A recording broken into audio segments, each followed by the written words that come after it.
Emma withdrew $135 from her saving account. Then she used her debit card to buy cookies for $15.49. Determine the total amount that Emma took out of her account.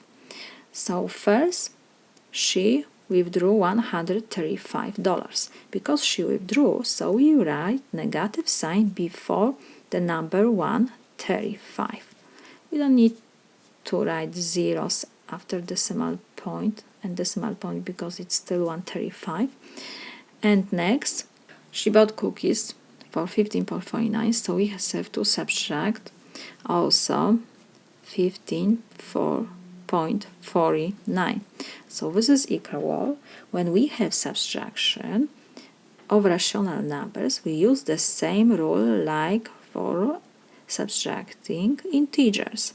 So we copy first number, negative 135. We change subtraction to addition of its opposite. Opposite to 15.49 is negative 15.49. So this is equal. Now we have addition of two negative numbers.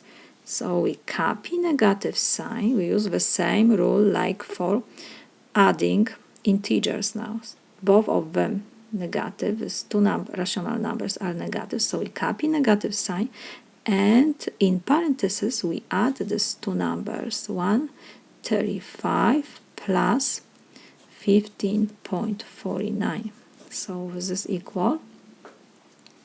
We have 135 and we have 15.49. Of course, after whole number 135 is decimal point, and because we have 4 and we have tens and hundreds, so I will replace empty spaces by zeros. I have to add these two numbers. 0 plus 9 is 9.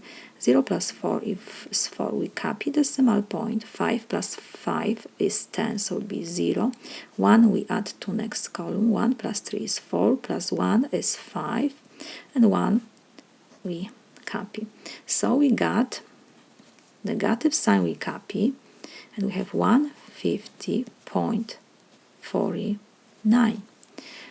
So the total amount that Emma took out of her account is $150.49.